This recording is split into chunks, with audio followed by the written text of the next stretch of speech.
I left the marriage at the age of 24, an abusive marriage, and I had to be rescued out of it by my grandfather. Harvard, Stanford have done a lot of studies that shows that 90% of the diseases originate from an unhealthy colon. A single woman definitely has to put in more effort than a woman who's already married.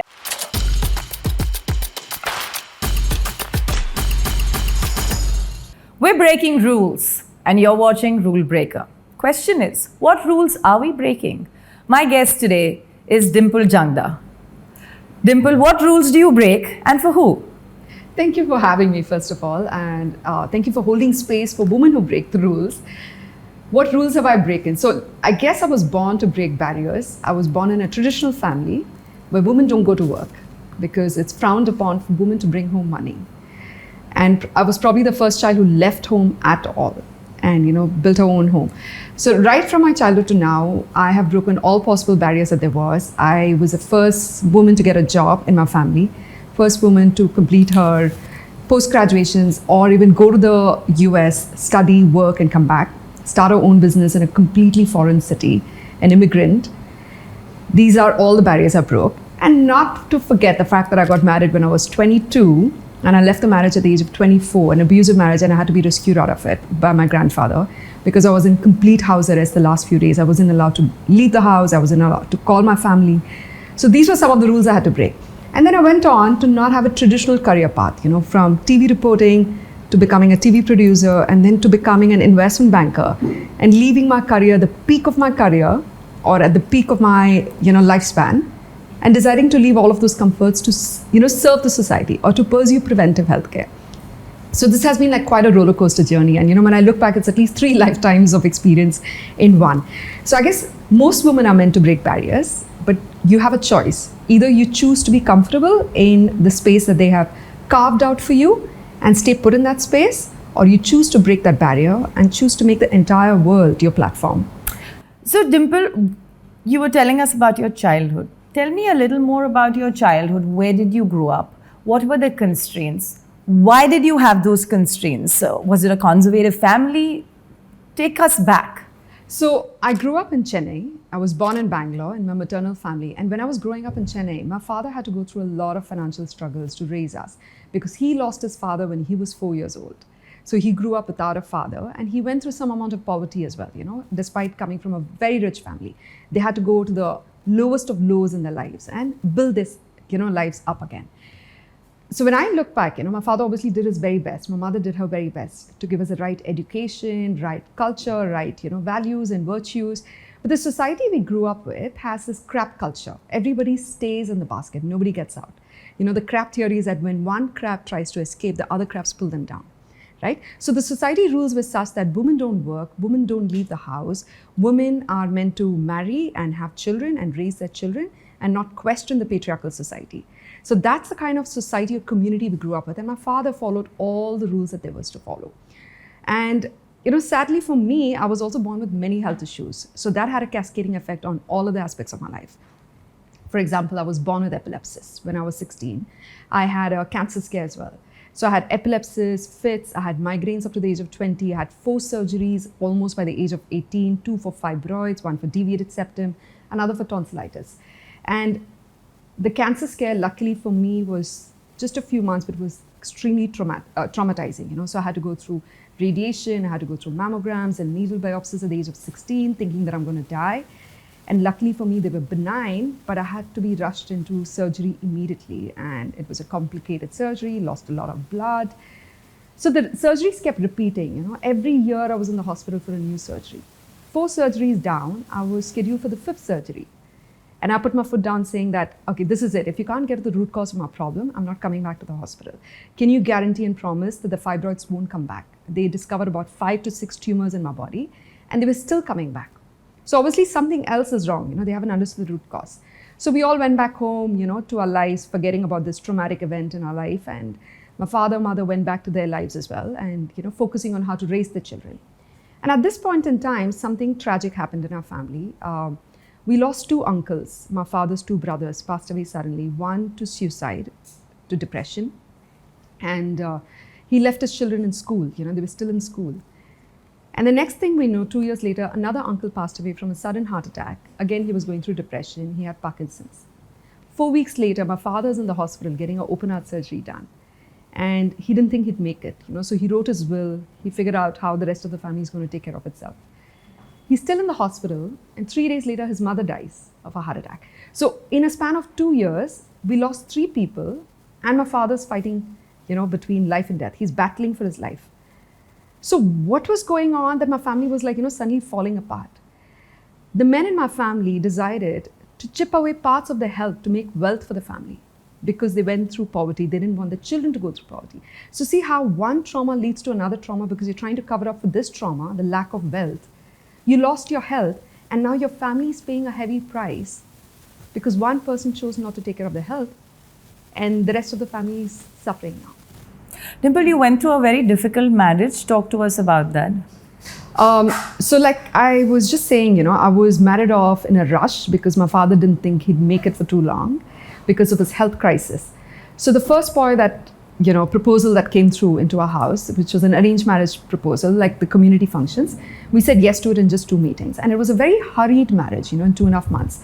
What I was unaware of was the transactions or the communications and conversations that was happening between my father and my future in-laws. So there was a lot of conversations that started snowballing after the engagement was announced to the community, when we did not have an opportunity to back out because of, the social shame of calling off an engagement, right? There was a lot of pressure on my father to deliver, that much money, gold, diamonds, silver, and it was a very specific amount quoted to him. And who would think in this day and era that dowry harassment still happens, between 2 educated families? It's progressive in the society, right? And I was married off, and within a day, they took stock of all my jewelry and they started calculating how to liquidate it to buy a piece of land. And I was a little bit shocked and confused, because I said, these are gifts given to me. So this is family heirloom or family inheritance. We don't sell this off. This stays with me and goes on to my children. So obviously that made them a little uncomfortable, but I couldn't read that, because I was also quite naive and young. And until that age of 21, 22, I'd never left home alone. I'd never traveled to any country alone. I did not even have a bank account that I operated on my own, never used a bank card. I was given enough financial stability and security, but I was always taken care of. Women are not taught how to be independent financially, mentally, emotionally, or even socially. So what happens if you're single all your life? What happens if your marriage breaks? What happens if your husband cheats on you or beats you up? What is a resource available to you? We're not taught these things, that you're supposed to go out and speak, ask for help, or explain yourself to others. You don't have to suffer in silence, right? So these are things that are not taught to us. We're just taught to keep our family name up there in the society so that nobody questions it. So soon after, within a few weeks, I started seeing signs, and I knew this was trouble, and I couldn't tell my parents about it because I was scared this would impact my father's health even worse. So I maintained silence about a year, and things snowballed out of control. The boy became abusive, aggressive, physically, mentally, and emotionally, where he would threaten things, and I started fearing for my life. That's when I decided to take a bold step, and I left my in-laws' home for the first time. And next day, my parents brought me back. They tried to make an amicable solution between the in-laws and me without wanting to hear my side of the story. So I was silenced again. It was like the silence of the lambs, You're just silenced before your slaughter. The second time I returned back, same story. I was, sent back. The third time when I came back to my parents' home, the entire society gathered at my home. All my neighbors, my closest relatives, my family friends, and they formed a kangaroo court to make a decision on my future. Not wanting to hear my side of the story, not wanting to hear the signs that I saw in the house of potential physical abuse or threat to my own life and safety and security. That was immaterial. Yeah. So, I want to ask you, did you marry again? No. I was so deeply traumatized by it that I didn't realize for 10 years that was the reason I never dated anyone. And then, of course, luckily for me, I had progressive friends who introduced me to therapy. I took therapy 10 years later, a bit too late. And that's when I discovered, the root cause of my fear of dating was actually this broken marriage itself. And we don't think of it, we brush things under the carpet. We don't want to talk about it. We don't want to address things in the society because of the fear of shame or because of the fear of being judged, or because of the biased view that people have of other women. Yeah. There's a lot of stereotypes and a lot of barriers that we need to still break in a society like ours. So you've come a long way. You've written a book. You've done, a fair degree of study around Ayurveda. I want to just go deep diving into some of the issues there. You link gut health and stress and mental health and emotional state. Talk to me about that. So, when I was at the peak of my investment banking career in New York City, I had everything that I wanted, but I was feeling very unhappy from inside.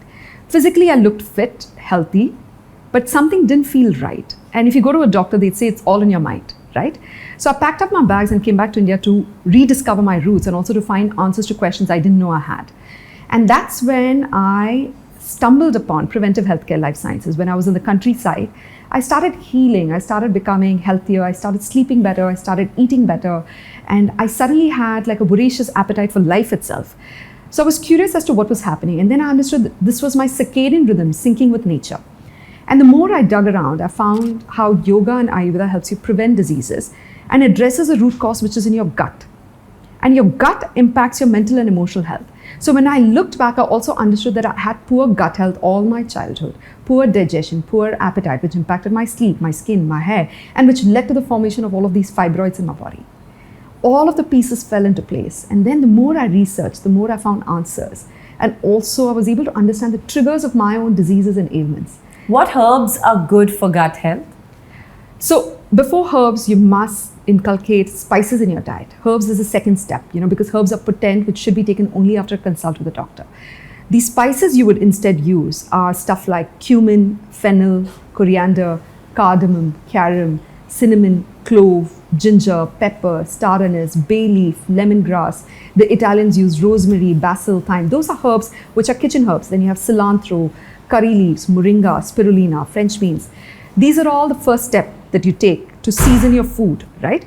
Herbs are something that you take when you notice an imbalance in your body. So say if you're low on strength, you can take ashwagandha. If you're having a heaty body, you can take shatavari to cool your body down. If you have excessive, GERD-like symptoms, you can take sabja seeds soaked in water. And if you have excessive dryness and roughness in your gut, you can take clarified butter in water.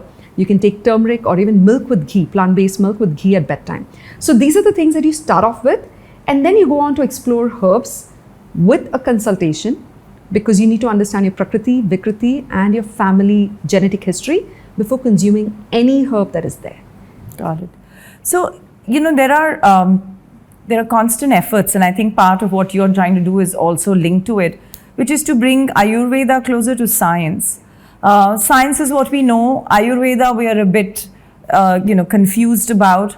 But what's happening today, and I'm doing the same in one way or the other at Gayatri, is to say that we have to be able to find something interesting as the best of both worlds. How are you bringing those two together? So when I started explaining Ayurveda to the people who came to our clinic, so we started our clinic in 2017 as a CSR, a corporate social responsibility, to give back to the society. And when I started the clinic, I noticed that, a lot of people would come for a consult and leave without taking the medication because they were still not convinced. So there was a huge language gap, communication gap, research gap, understanding gap between the doctors and the patient. There's also a lifestyle gap, because Ayurveda has been practiced for 5,000 years. But in the last 400 years, during the colonial era, it went through a massive damage, because the English Education Act set aside funds only for research and development for sciences taught in English, that is the Western sciences that promoted Western medicine and allopathy. Ayurveda speaks a great deal about Jatra and Agni, the digestive fire, the gut health, and the colon health in a different language. The language is different. Modern medicine also talks about it. In fact, Harvard, Stanford have done a lot of studies that shows that 90% of the diseases originate from an unhealthy colon or a leaky gut syndrome. Yeah. And Ayurveda speaks about the digestive health and the solutions for it through panchakarma, through oral medication, through purgation, through enemas. When you bridge the two, you understand that they're speaking the same, protocols. They're talking about the same protocols for improving your health, that is fixing your digestion first. It's just that the language is different. So Ayurveda has all the solutions. Western medicine has all the research to identify the problem. And when you marry the two, you can actually save humanity with the right solutions. So that's what I do. I take modern research to back Ayurvedic claims.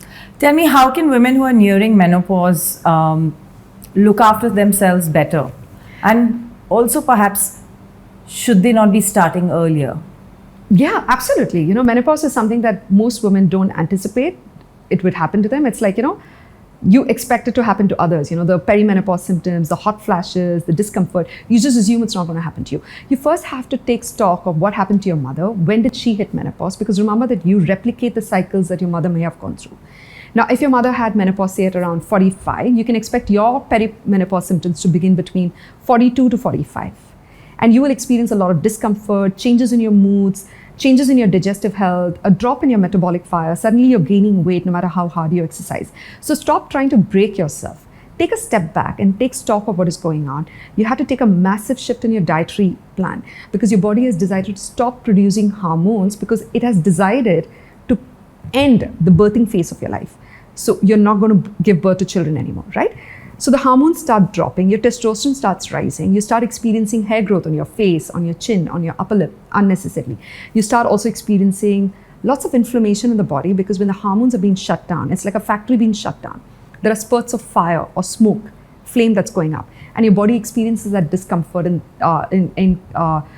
ways of like body aches, pain, creaky knees. You're experiencing discomfort. You can't walk as well as you did before. You need to start doing self-healing through therapies like Abhyangam, which is a full body oil massage that helps in lubricating your joints, muscles, and nerves in advance of you aging. Yeah. You wait for the aging process to kick in. So, you're a single woman at 40. And one always wonders why does it take like a drastic situation in our life to tell us, look after yourself, right? You talked about trauma, a bad marriage, really difficult childhood, terrible gut health and sleep. And that's when you realize I have to take charge of my health. Like when everything is broke, that's when you wake up. Why do women do this to themselves? Because we love punishing ourselves. We actually love punishing ourselves because Bollywood or the Indian society have glamorized sacrifice. A woman who sacrifices herself is worth praying to or worthy of an example to the rest of the society. A woman who puts herself first is selfish, is self-centered. She's not good for the society. But that's the kind of conditioning that we've grown around with, right? A woman who breaks barriers is a rebel. She doesn't fit in. So that's the kind of mentality that we need to overcome within ourselves first. That when you put yourself first, it's not a selfish behavior. What do you do when you're in aircraft? They tell you to put on your oxygen mask first before you help your own child. Even your child becomes secondary. If you don't exist in perfect health and harmony with yourself, there's no way you're going to exist for your children in perfect harmony and health. You're going to end up impacting their mental health and emotional health when you're in a state of disease and conflict yourself. So put yourself first. That's natural human survival mechanism. If men can do it, so can women. Yeah. So the question I have for you as the single woman, and why I emphasize on that term, is because there is always this question among women, do a lot of issues by nature of a woman who's constantly having kids and so on get sorted in medical terms, right? Gynecologists in the past have said, "Bacche paida kar lo, sab theek ho jayega." And the whole idea around there wasn't necessarily just emotional situations, but also that your physical body will follow the rules. In that sense, single women are rule breakers because they don't follow those rules that your body is supposed to as per society or doctors or gynecologists who only think from a one track. My question to you is, do single women need to look after themselves differently? Absolutely. Because you don't have that kind of social support or community support as you would have had if you were a married woman, right? Married woman will have a blanket of security around her in terms of a husband, children, parents, in-laws who are supportive of her or not supportive of her, neighbors, community look up to her, who invite her. A single woman is not going to be easily invited to every single social gathering. You need to build your social support system on your own. You need to have that self-motivation yourself. No one's going to come motivate you on your daily basis. You don't have a buddy to plan your workouts with. You are your own buddy when you're single, right? So you need to kick yourself out of bed, go to that workout, go eat clean, not the leftover food, and put yourself out there first, right? A single woman definitely has to put in more effort than a woman who's already married. And like you said, this misconception that we have, "Bachcha paida kar lo, sab theek ho jayega." Even I was said the same thing at the age of 16, by the way, is when I had tumors, repeated fibrocystic benign tumors in my breast. And they said, "Oh, once you get married and have children, everything will fall into place." How do you know it's going to fall into place? If I follow the society rules, is it going to fall into place? Is my body going to behave better and become healthy and reverse diseases on its own? Yeah. Not at all. I mean, there is some amount of science that, when a woman is pregnant, the baby or the fetus sends stem cells to the mother to repair broken hormones and, tissues and muscles. But that's only for a certain period of time. It doesn't fix everything. The post-menopause trauma is real. The postpartum depression is real. The post-menopause trauma is also real. Both things are real. Yeah. And we don't address it enough. Talk to us about things that women should watch out for and take charge of as they enter their 40s. I hear women need to up their protein levels starting mid-20s, increase further in 30s. I understand that they need to add more and more adaptogens to their meals. You talk a lot about eating right. It's an important phase because you're going through fluctuating hormones that are not always happy. So what is that journey like for women? Once you hit a certain age, start watching your weighing scale first of all. If you're suddenly gaining weight, that's not a good sign. What's your BMI? Are you close to your BMI? Are you overweight? Or are you tipping towards obesity? That's something that you really need to watch out for. And number two, what are the kind of medications that you're already on that your gynecologist has advised? If you're on some kind of birth control pills or hormonal pills, remember that it can increase the risk of stroke and heart attack by almost 10%. Can you get off it? Can you get off the IUDs that you've inserted in yourself? Maybe your body doesn't want it anymore. You need to start making those strategic decisions, those medical decisions that it doesn't work for me anymore. And then you need to start incorporating more nutritious foods that are superfoods. You have stuff like pumpkin seeds, flax seeds, sunflower seeds, sesame seeds, which helps in promoting estrogen and progesterone in your body. Because your body is a powerhouse or a factory of hormones. It's creating hormones on a daily basis in a regular cycle. But when the cycle gets disrupted, it will start impacting everything, your digestion, metabolism, sleep, skin and hair. So don't wait for the signs to show up on your skin and hair. Look at the signs every single day. Did you eat well today? Did you have a clean bowel movement? Were your moods okay today? Or did you have like a temper burst for no reason? Then you need to understand that maybe your body is communicating with you and talking to you. That's when you start fixing. You don't wait for it to fall apart. I have two final questions. One is that our obsession with weight loss is often unaccompanied by adding lean mass, improving what we eat, and also eating in the first place. Why is that a lopsided approach, and why have Indian women still not got it? We're obsessed with weight loss mostly because how we're going to be perceived in the society, because our physical appearance gives away a lot of information about how happy you are, how's your marriage, how's your relationship with your husband and kids and everything, right? Your physical appearance is like a mirror that people want to read. Often a farce then. Yeah, unfortunately, you could look at a woman wearing a layer of makeup and perfectly dressed to the T with the best brands on her. How do you know she's happy inside, right? But instead of focusing on your physical appearance or what people perceive of you on the outside, start focusing on your mental health. Nobody is going to come fix that for you, okay? The minute you fix your mental health, your body and mind has a 1:1 relationship, okay? Remember, your body also has a defense mechanism. If you're not happy here, if you're in a state of conflict here, your cells are also in a state of conflict. And your body as a defense mechanism starts collecting fat because you're starving yourself unnecessarily. You're going on crash diets and your body is expecting you to crash and become sick. So as a defense mechanism, the body collects fat and keeps it in different parts, around the thighs, around your midriff, because it's expecting to use it during the times of sickness. Final question, what are the 3 new rules of health for women? Number 1 is self-love. Put yourself first, okay? If you're not in the best of your health, you're not going to be there for your family, friends, and kids. Number 2, nutrition is everything. Not just Ayurveda, but even Western medicine, Harvard and Stanford have embraced that the first pillar of health is nutrition. Your diet plays a very key role when it comes to your physical, mental, and emotional health.